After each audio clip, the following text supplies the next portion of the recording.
Okay, so this is our third counseling session, and in our previous sessions, you have brought your concerns of a lack of communication throughout your everyday life, as far as people feeling that you are too angry to communicate with in regards to situations in your life when you feel it is just a misunderstanding of how you choose to communicate. Is that correct? Yes. In turn, they feel that you produce anger when maybe they just don't fully understand how it is that you communicate. So, we're trying to help you focus on maybe other forms of communication skills and techniques that could help convey your message in a more appropriate and less angry way according to your peers. Is that correct? Yes. Okay, so over these last two sessions, how would you say you have maybe worked on these things? Well, I definitely say that now when I'm having a conversation with people, I stop, take a step back, and I try to listen a little bit more to what they say before I just blurt out a response. That way they can kind of feel like I'm actually processing everything they're saying. I also try to let them know, I'm not upset or anything before I actually speak or say my side of whatever we're talking about because I don't want them to feel like I am angry when I'm just not.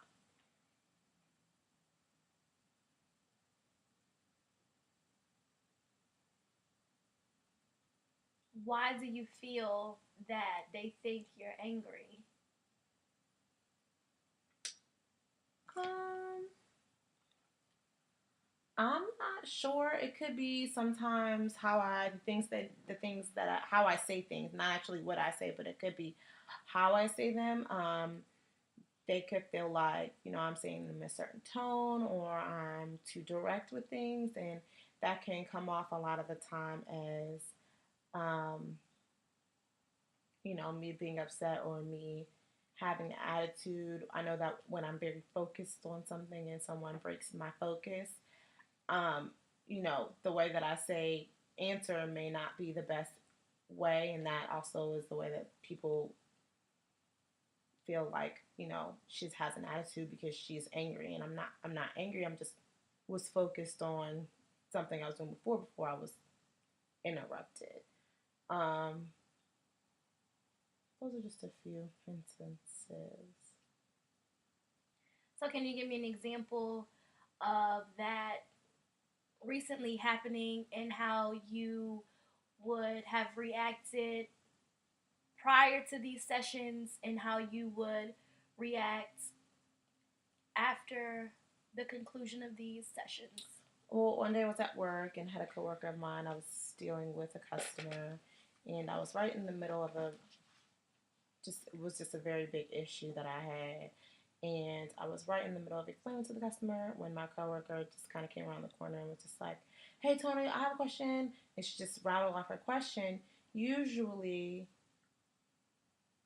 I would have, as far as reaction wise, I would have been like, I would have just been like, "Wait, I'm doing something right now. Like, you're gonna have to give me a second, because she broke my focus." But in this turn, I kind of just stopped. I let her ask her question, and I told her that you're gonna have to ask me that when I'm finished, because right now I am in the middle of something with someone. And she was very apologetic to me and the customer, and then she just kind of walked away.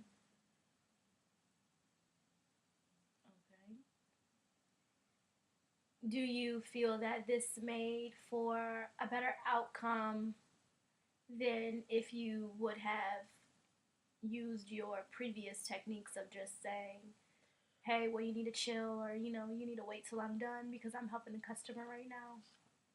Yeah, I think so.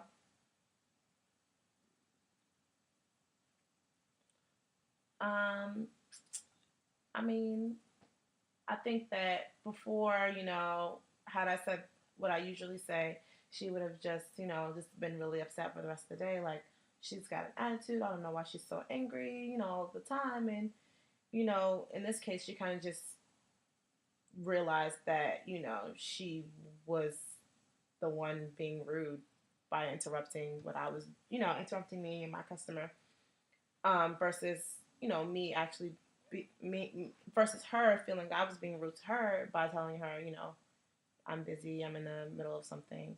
I think that she didn't take it any type of way. She just kind of admitted her fault, and she came back later on and asked me what she needed to ask me.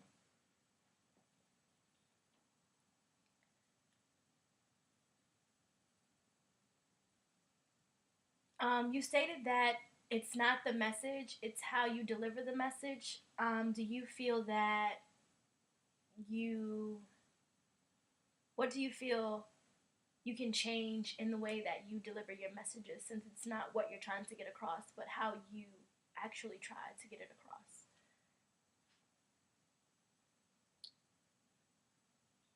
Um, I mean,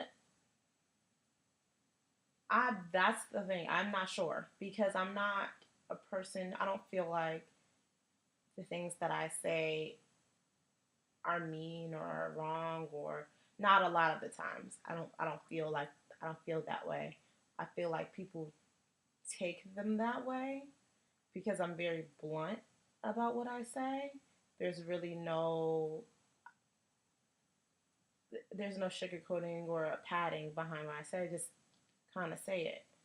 Um, I don't feel like that's a bad thing because to me, that's what I look for people to do for me. I want the truth, and I'm not a person who likes for people to sugarcoat things to me.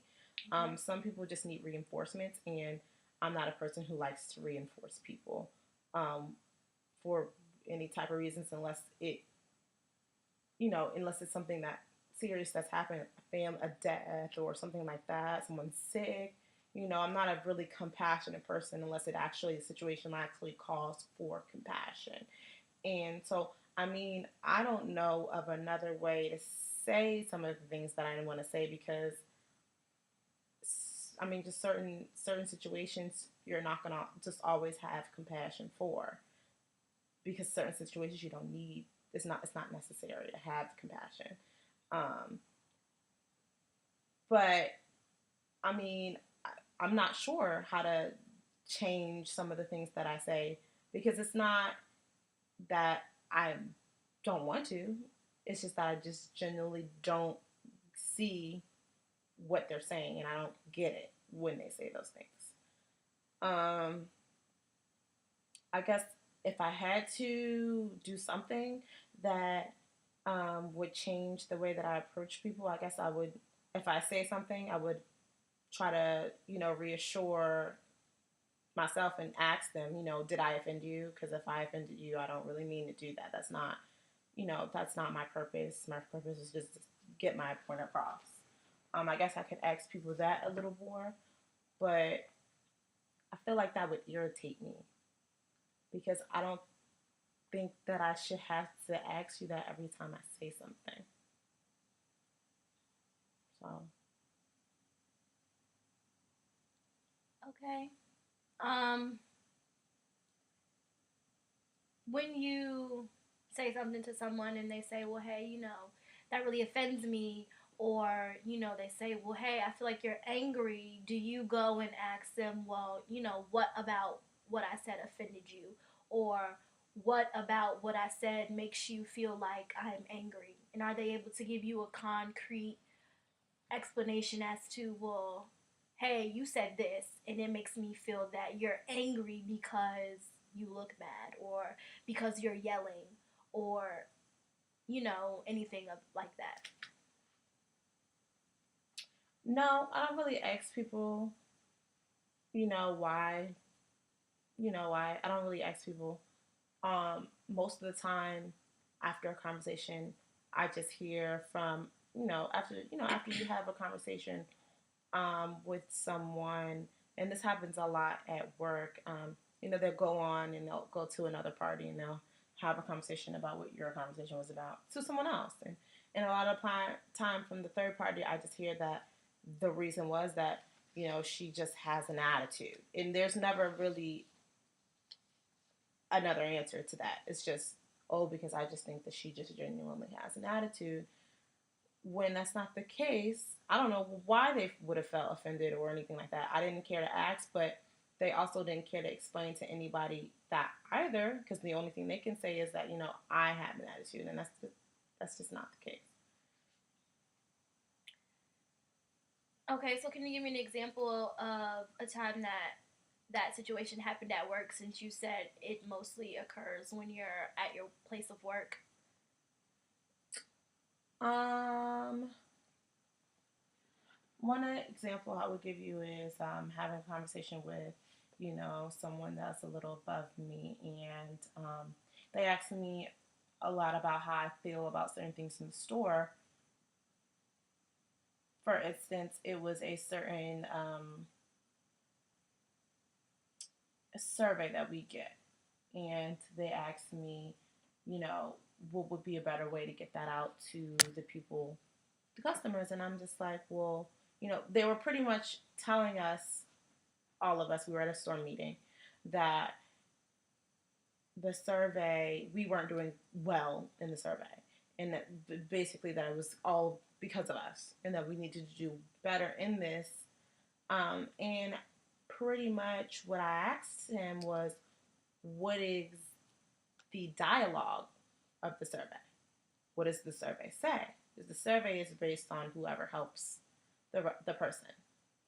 Um, and he pulled an example out, and the example that he pulled out was mine, and it was a bad survey, but it was a bad survey because whomever helped them before me did a terrible job, and I actually had to go back and fix everything.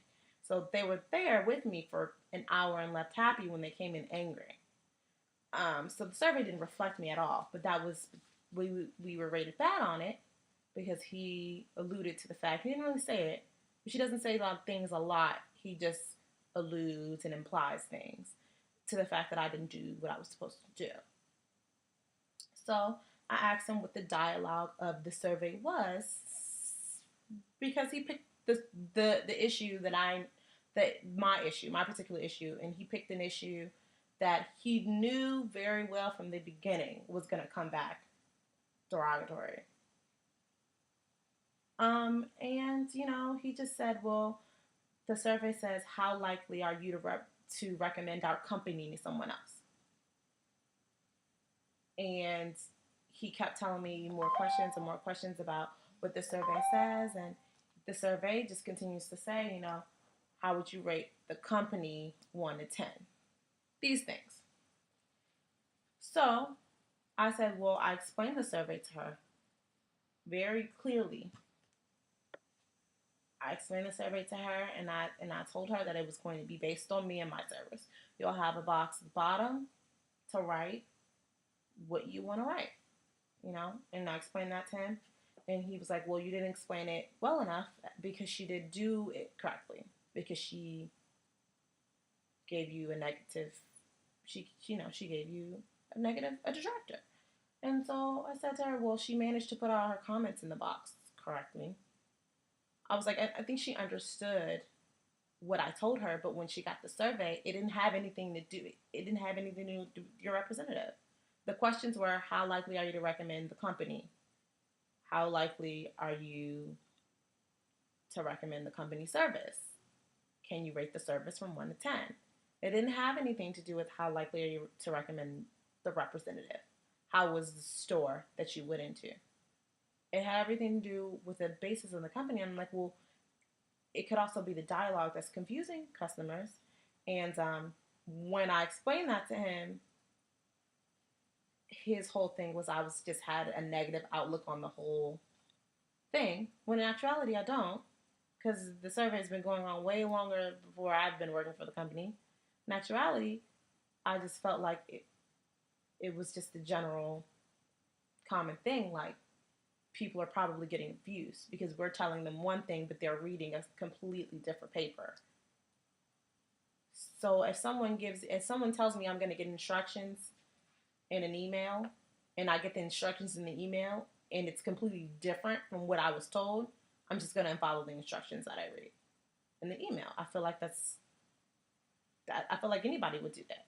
So when I brought that to him, he was just like, I don't understand why you're just being so negative about it. And I'm like, I'm not. I just feel like that anybody would do that. That anybody in their, like anybody else, would denote whatever someone told them and just go by what they see on the screen or on the paper. I just think that there are other reasons why this is happening, not just us. I don't think that, and I didn't see that as negative, but he saw that as completely negative and completely dysfunctional, and he felt like I was a little angry about it, and I was upset. I wasn't yelling or anything like that. I was just very much talking to him the way that I'm talking to you. I was upset at the fact that his example was the example that he knew was going to come back as negative because the problem was so bad and it took so long to fix it. He knew that it was going to be an issue when it came back, but you decided to pick it anyway, and you decided to tell me that I did something wrong. You insisted and implied that I did something wrong when that wasn't the case. So why would you not pick something else to be an example? That is the reason why it didn't sit well with me. So when he asked me what I thought about the survey, I told him exactly what I thought, and I think that he was thinking that I was going to give him some other answer when I just gave him a truthful response. That's one of the examples that happens a lot to me at my job, actually. And when situations like that happen, how does it make you feel as an employee for that company? That they don't really want to hear the truth or know the truth about the company or what's going on in it, or they don't really want to hear about what the people that work for them feel and how we feel. They really don't want to hear anything about that. They just want things to continue. They just want yes men, yes people to say, oh yeah, this is great, or oh yeah, this will work. When in actuality, sometimes that's not the case. That company has been the same way for a very long time, and they're losing a lot of money because it's harder for them to change. So when things like that happen, in my particular store and where I work at, that manager that I work for in particular, it's a person who is not a very trustworthy person anyway. He doesn't tell the truth a lot of the times himself. So I can't really expect for him to be able to take a truthful response because he can't even tell a truthful response. But when I give him a truthful response, such as I'm giving you, with no facial expression or a very monotone pace, just the same as I'm talking to you, his take on it is, well, I don't understand why you have to be like that. I'm not being like anything. I'm just answering the questions you gave me. But again, I mean, I think that's just my take on it. I just think that he wants us to keep a positive outlook on things. And I think a lot of the stuff that I say may not seem as positive to him, seems negative. And I don't think that it's negative. I just think that it may be something that you might have to alter or something that you may have to pay more attention to. You don't have to alter something that's negative, but if you pay attention to something that's happening, it may alter itself. You know, if you catch it a little bit more. And I think that's what he doesn't like. Do you feel that this affects your job performance in turn, which makes people maybe feel like okay, she's angry, or okay, her communication sucks. I do, and I do, and it's hard because I'm kind of at a like a I'm in a, like a loophole, so to speak, because the the managers that I work for, they think I'm such a detrimental voice. I'm so, active with the rest of my peers, and they think that I can do so much if I take control and I take a lead with my peers. But the problem that I've run into a lot of the time is that I can't do anything because you don't want me to say anything. So when I don't say anything, it comes off as, oh, she has an attitude again because now she's not happy, she's not cheery, she's not saying anything, she's not giving feedback. Well, the feedback I give you don't want, and when I don't give you feedback, now I have an attitude. Well, it's not the case. You didn't want the feedback I gave you, so I'm not going to give you any. And when I do give you feedback, you don't like it either. So, it kind of puts me at a crossroads because now I don't know what you want me to do. So I just go in, I do my job, and I leave. There's nothing, I don't think there's really,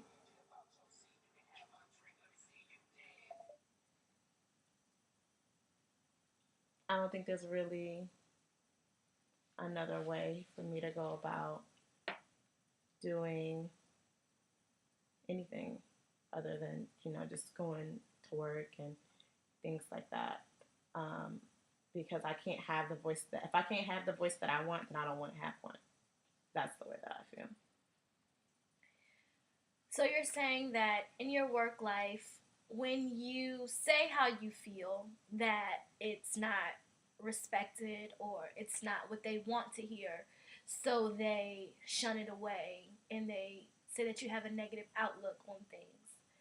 But on the contrary, if you do say and they don't want to hear, so you decide to not say anything at all, then it's not that you have a negative outlook, but now that you have an attitude and that you don't want to function properly, I guess, for the company. Is that correct? Right. Okay. Um,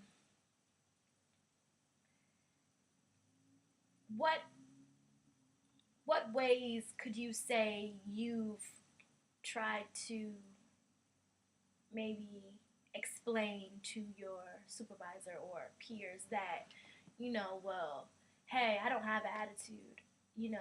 I just choose not to say this because I feel that, my responses are not respected. And so, in order for you to not disrespect my response, if I don't have a response, then there's nothing that can disrespect. But in turn, I don't want you to take my silence as I have an attitude or I'm angry today. Well, I've done that a few times in various sit downs with various managers, and there are a couple managers that agree and they understand where I'm coming from, but there are managers in particular that don't agree, and they think that that's having a bad attitude on that perspective on things, the way that I decided to go about, you know, doing everything and going about um, handling that situation. They feel like that I'm I'm giving a bad outlook, and that it's just a negative thing for me to not say. For me to not say anything is just negative. When I don't think that's a negative thing. I just think that that's something that people do when they're frustrated. And me in particular, when I'm frustrated, I shut down or I'll leave. And since if I'm at work, I can't leave, so I shut down.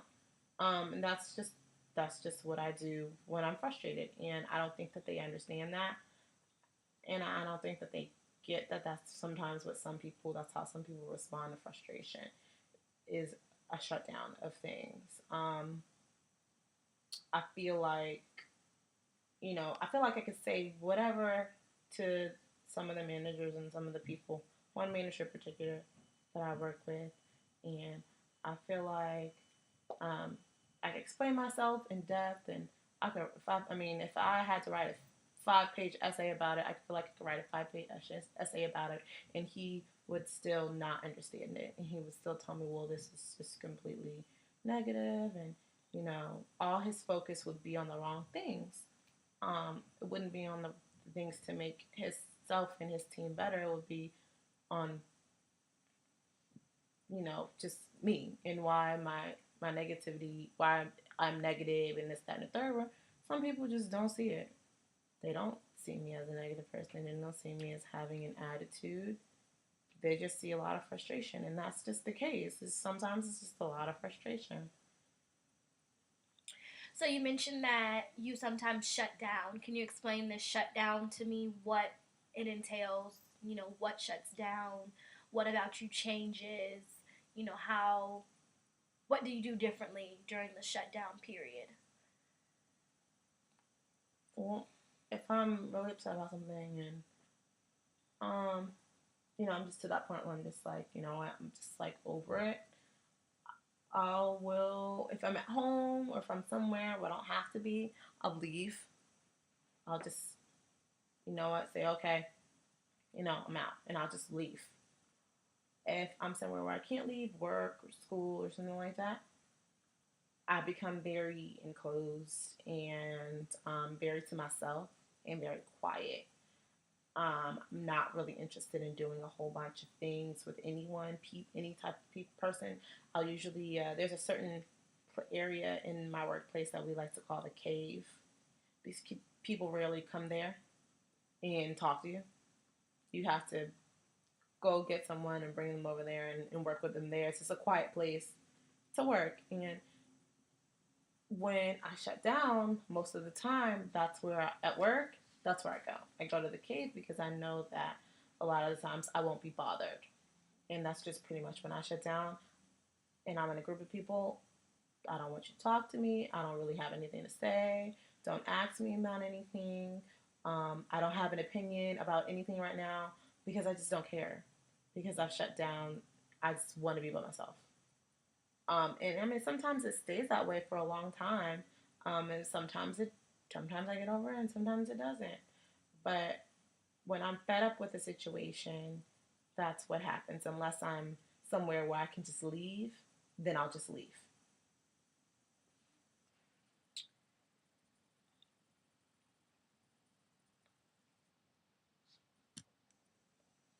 Okay. Um. So at work, since you can't just leave, being in the cave, how long would you say stay there before you're able to revive from the shutdown? Or does the shutdown go until the end of your shift? Or, is it a brief moment? Or how does that work? I probably stay back there and just send myself do emails or follow ups and stuff. Just busy work. I'll probably do busy work there for about 30 minutes or so. Um, After that, I might grab someone or, do something else or do some other type of work. Um, Work with a customer unless it's avidly busy in the store where I have to take someone, which I'll do that. I will do my job during a shutdown. I just won't talk to anyone during a shutdown. I mean, I don't know if that makes sense. Okay, so talk to anyone as in your supervisors and your coworkers, Peers, or yeah. as far as your customers as well? Peers and supervisors. I mean, I'm just not talking about anything unless it's business, unless I have a problem, a question, a problem with my customer, and I need to have a manager involved, or I had a question that I don't know how to answer or that I can't find the answer to. That's when I'll like speak to a coworker or to a supervisor. I always communicate with my customers and I always, talk to them because, I mean, what's going on inside of that company has nothing to do with them and they don't deserve to have that put on them. So they usually never have any effect if I am shut down because they don't know. But when it comes from the people that I work with, and I'm upset, I very much wear my emotions and things on my face. So you can see when I'm upset. You can tell. Um, but I mean, usually, if I'm not speaking about anything other than unless it's business related to just my peers and my managers. I always talk to my customers if it's business related. If it's not business related, I always converse with them.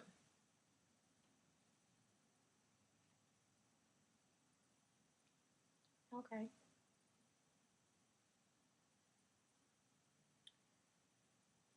So, moving forward in this process, what do you feel are your biggest concerns leaving the counseling relationship?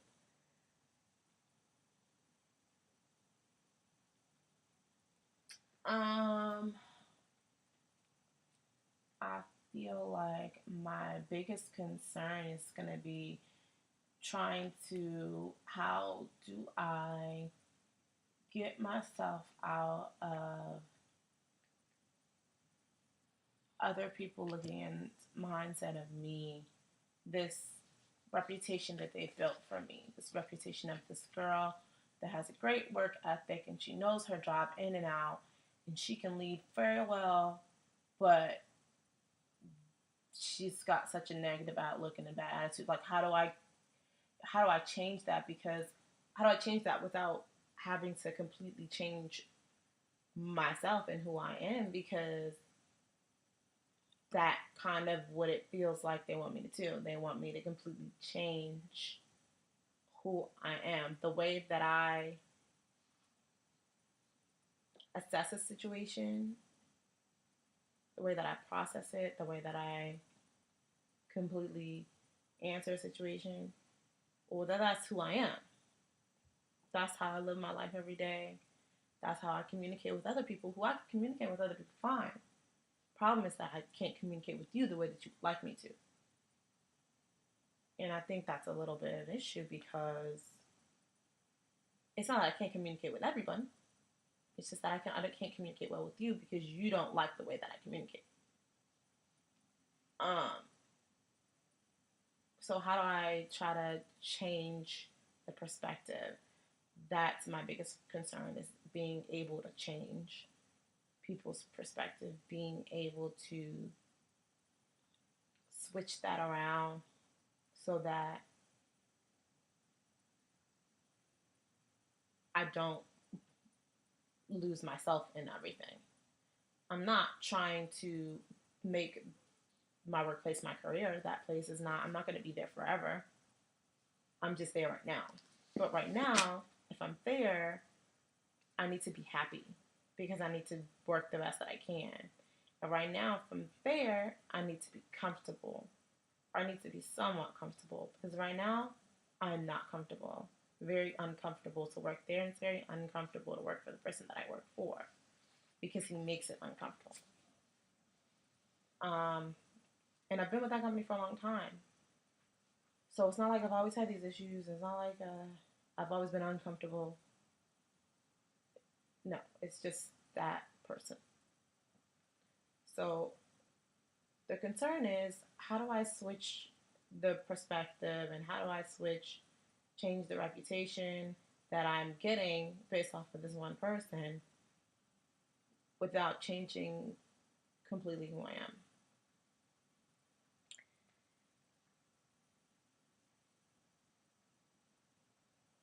And them wanting you to change who you are, or you feel that they want you to change something about yourself, how does that make you feel being that you've been with this company for so long? You know, you've worked at different locations for this company, and yet none of those other locations have made you feel, you know, like you need to change who you are, and they haven't made you feel as uncomfortable as you feel right now. Well, I wouldn't say that um,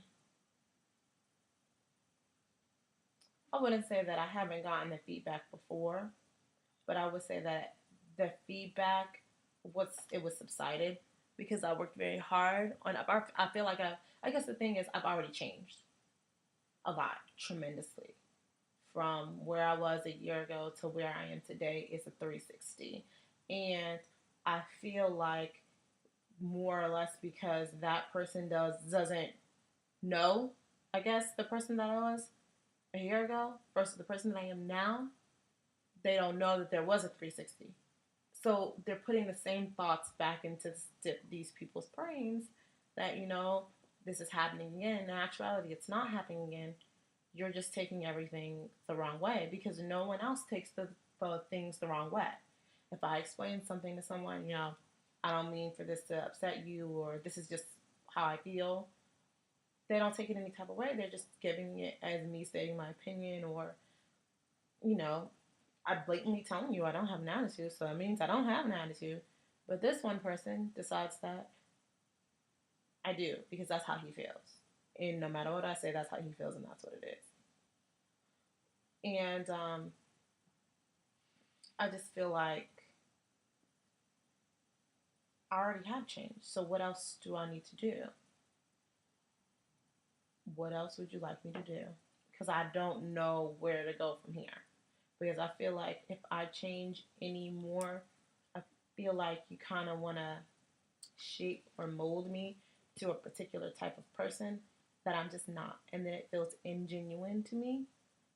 And that's not who I am either. I'm not going to change who I am to satisfy someone else. And I think that's the problem. And it's not that I can't say that to a manager, you know. But that's the problem. That's what it seems like. That's what it feels like. You want to change who I am to fit your mold. When I don't think your mold is the best mold in the first place. But I can't do that. I can't change any more of myself than I already have. I feel like, if I change any more of myself, then I'm just going to be a completely different person. And I don't want to be a completely different person. I don't feel like, everybody's change is good for everyone. You should always change. You should never stay stagnant, but I don't think that you should be different. I think that you should mature. I think that you should grow. That's part of change. And I have matured. But I'm not going to just change who I am because someone does not like it. Because then it wouldn't be who I am. It would be who they are. And I'm only at work for 8 hours a day. I'm at work 40 hours a week. But the rest of the days of my life, I have to still be me. So it's not a switch that I can switch on and switch off and switch on and switch off. Because then people can tell. People can tell that you've got a switch. You're a completely different person. You're ingenuine at that point. And that's not the perception I'm trying to give to people. Whether it be my customers, whether it be family members, whether it be people at work, or other people that come in, higher ups that come in and visit the store. I'm not trying to give a perception that I am something other than who I am. So do you feel that with some strategies you can be able to not change who you are, but change the things that come off as angry or negative or, belittling to others? Yes. Um,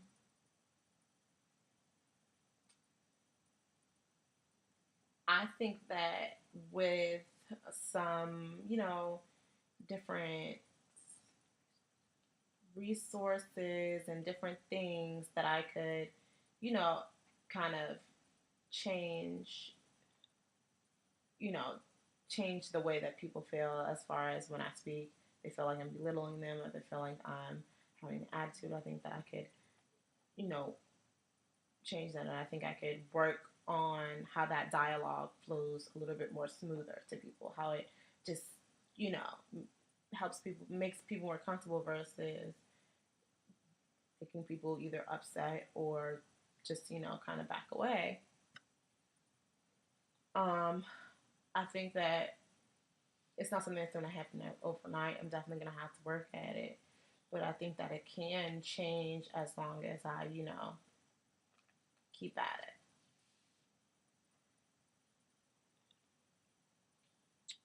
it. Okay, with our counseling session coming to a close, what are some things that you can take away from this and apply to your everyday life, mostly your work life, since this is where it affects you the most? Um,